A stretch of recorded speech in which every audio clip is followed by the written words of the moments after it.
Ya, baik pemirsa, jelang arus mudik lebaran, Dinas Lalu Lintas Angkutan dan Jalan DLLAJ Kabupaten Bogor berencana akan menyiapkan 3 pos pencatatan arus yang ditempatkan di jalur Transyogi, jalur Puncak, dan jalur Bocimi.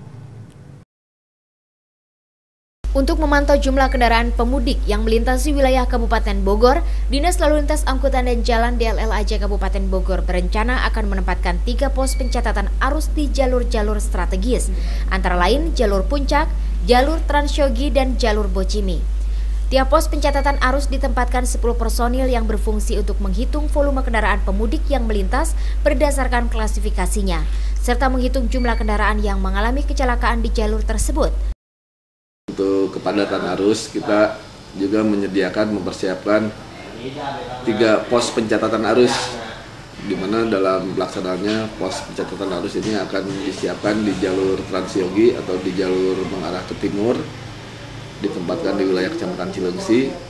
Kemudian pos pencatatan arus di jalur Jalan Raya Puncak, satu nanti di Cisarua kita pasang. Kemudian ada pos pencatatan arus mengarah ke selatan, Bogor Ciawi Sukabumi, ini akan ditempatkan di Cigombong.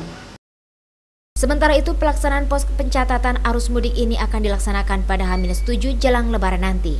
Dari Bogor, Jawa Barat, Niko Zulfikar, CB Channel melaporkan.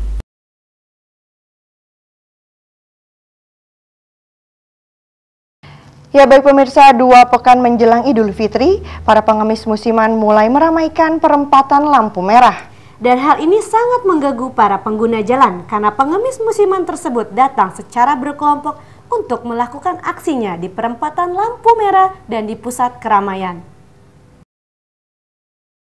Suasana perempatan di Jalan Jenderal Ahmad Yani, Bekasi Selatan, Kota Bekasi, yang dipenuhi pengemis musiman sangat mengganggu pengguna jalan. Para pengemis dan anak jalanan ini mengharapkan rasa iba para pengguna jalan dan memanfaatkan momen bulan puasa ini untuk mendapatkan uang. Hal yang memprihatinkan adalah anak-anak ini dieksploitasi orang tuanya untuk mencari uang. Seharusnya pemerintah lebih proaktif dalam menjalankan kebijakan-kebijakan yang telah ditetapkan serta cepat tanggap dalam menangani masalah ini, terutama kebijakan-kebijakan yang menyangkut rakyat miskin. Tanggapan Bapak gitu, masyarakat? Ya, mengganggu nggak gitu, Pak? Mengganggu sih ya sedikit sih, nggak terlalu banyak. Iya, terus harusnya bagaimana Pak? Harusnya ditampung oleh pemerintah Bekasi gitu ya? Iya. Merasa terganggu Pak sebagai abang pengguna jalan? Terganggu juga sih. Iya. Seharusnya pemerintah lah gimana Pak? Ya, harus dibenahi lah. Harus dibenahi? Iya.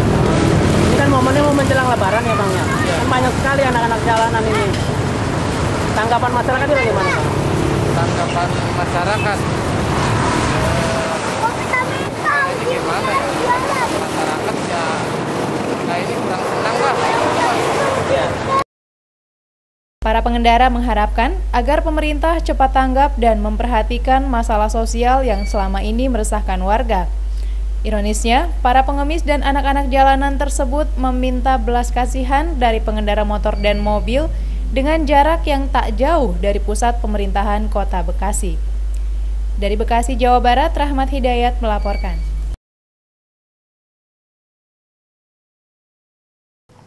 Jelang Hari Raya Idul Fitri, penjualan parsel di DKI Jakarta mulai menggeliat.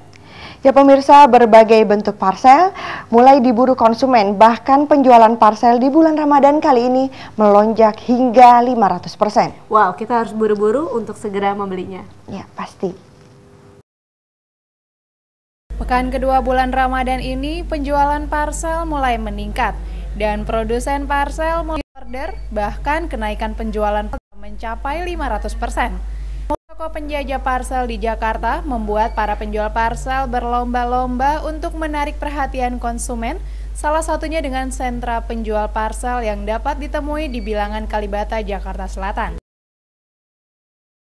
Kalau untuk ini kita belum bisa lihat nilai penjualannya ya, tapi memang sekarang ini puasa Ramadan baru berjalan sekitar 2 minggu ya, tapi omset pembelian atau penjualan itu sudah mulai meningkat. Nanti mungkin bisa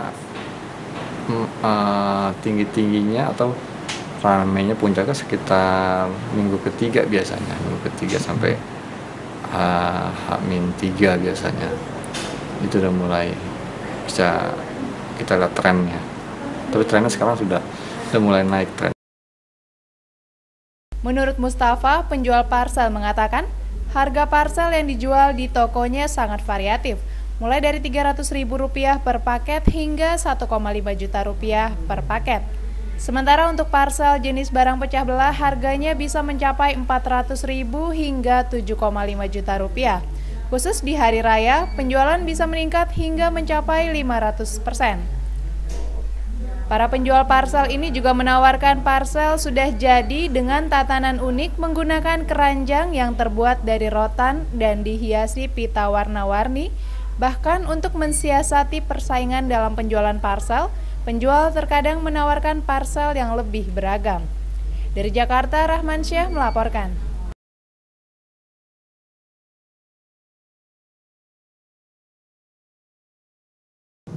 Ya pemirsa, informasi tadi menutup jumpa kita dalam Detak Pagi kali ini. Saya Putri Dinar. Saya Wulan Purnama beserta kru yang bertugas undur diri. Selamat pagi. Selamat memulai aktivitas. Dan sampai jumpa.